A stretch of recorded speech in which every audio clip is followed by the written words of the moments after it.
Hey everyone! This presentation is brought to you by Nanalyze, a boutique media and research firm founded by finance professionals with decades of experience.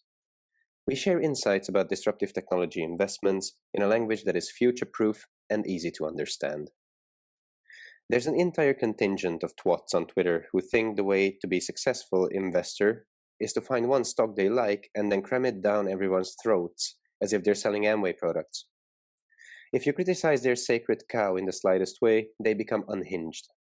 A better way to use Twitter is for everyone to share level-headed criticisms with one another and, as a last recourse, agree to disagree.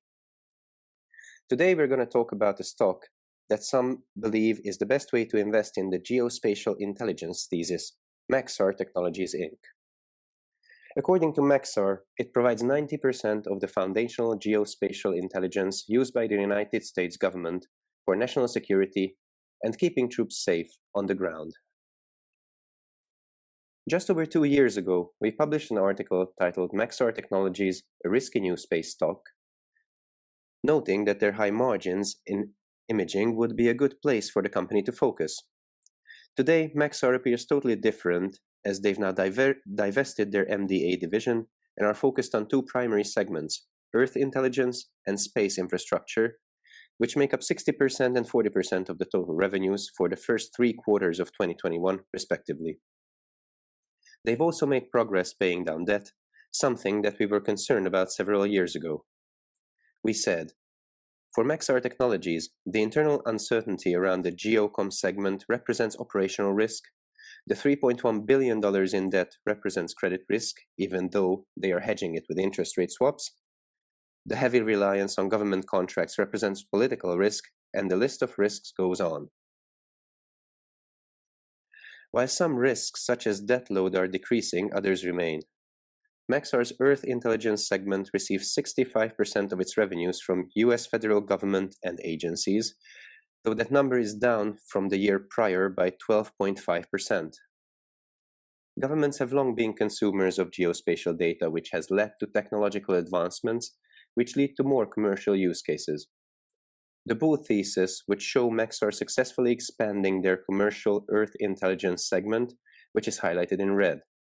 That metric reflects the transition from a company that rises and falls based on contract awards from fickle government entities to a proper software as a service business.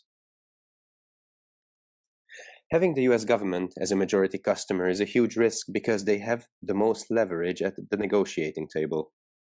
Space News published an excellent article on the relationship between Maxar and the US government. NRO is the agency that primarily consumes commercial imagery for the federal government, and they've recently decided to make some changes. The NRO pays Maxar $300 million a year for access to the former Digital Globe's Worldview 1, Worldview 2, Worldview 3, and the GOI-1 satellites, as well as the company's image archive. That agency has now decided to move away from Maxar as a single-source provider of imagery and open that contract up to other providers such as Planet and Black Sky. It sucks when your biggest customer just decides to give business to your competitors and you can't do anything about it.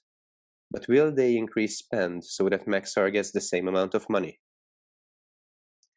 The article cites someone who spends his life on this stuff while we just leverage his findings. Chris Quilty, of the market research firm Quilty Analytics. He says, it remains to be seen, however, if the NRO will increase imagery spending beyond $300 million a year in order to fund additional vendors. I fully suspect that all 3 companies will be awarded contracts, and I guess the question is what the aggregate value of that contract will look like. There is a chance that the NRO will increase its imagery budget and Maxar will continue to get $300 million because they're the only ones that have the advanced high-resolution imaging capability. This is a good segue into the topic of valuing high resolution. Remember the Twitter automatons we mentioned at the beginning of this piece? Some were blown away when Maxar presented their firm to the analysts at Morgan Stanley as the leader in geospatial intelligence. It's not the first time that's ever happened, lads, and it needs to be taken with a grain of salt.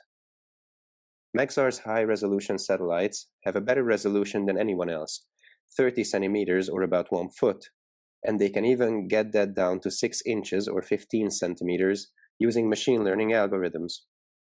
Check out this satellite image, which shows just how fine the detail can get at 6-inch resolution.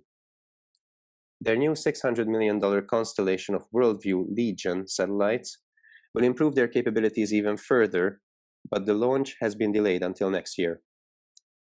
Resolution is a timely topic we were just looking at in our recent piece on NearMap, which produces aerial imagery at a resolution of 2.2-inch to 3-inch resolution images. Maxar argues that it's all about resolution, but we can question just how many additional use cases that opens up. Will it displace aerial imagery, or is there some gap that they're filling with blue ocean use cases?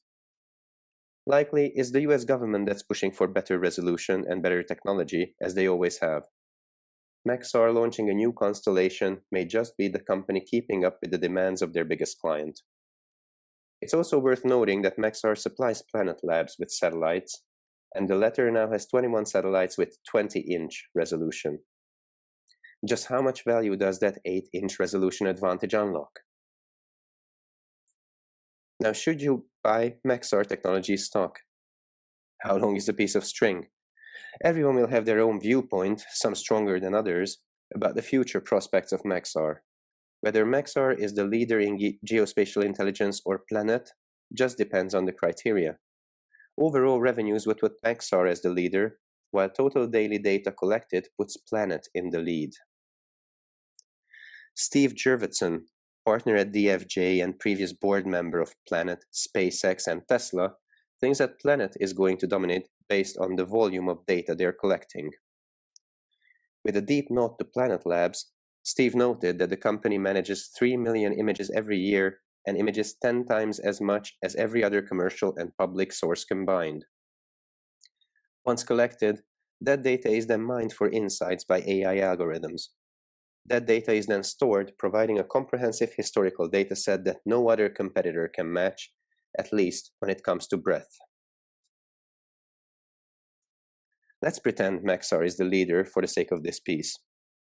Our concerns surround their over-reliance on the US government and the uncertainty of future government contract amounts, which creates external risks and increases volatility. If Maxar receives less from the government, that will probably make their stock price fall, while simultaneously reducing risk by minimizing their reliance on the US government. Here's to hoping for bad news.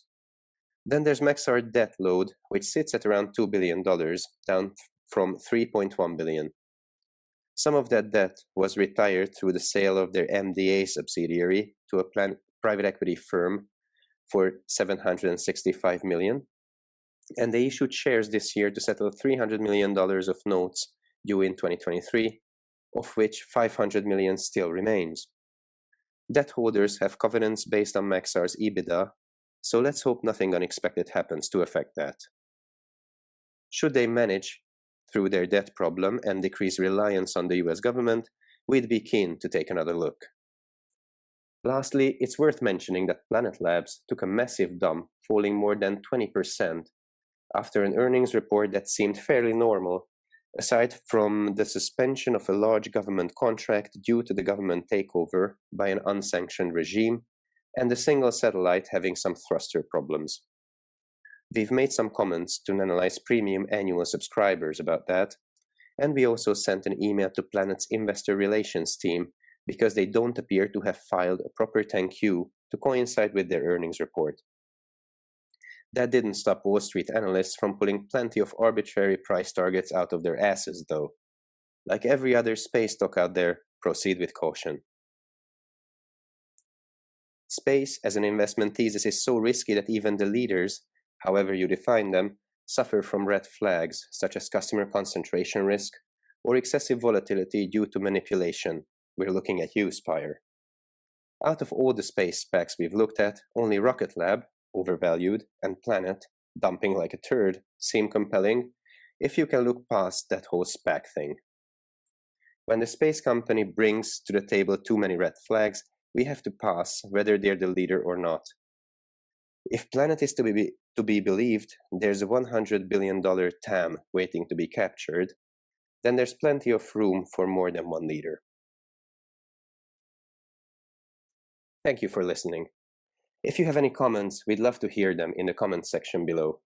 If you enjoyed this video, please like and share it, and feel free to sign up to our channel if you'd like to see when we release new ones. Also, check out the original article using the link in the video description.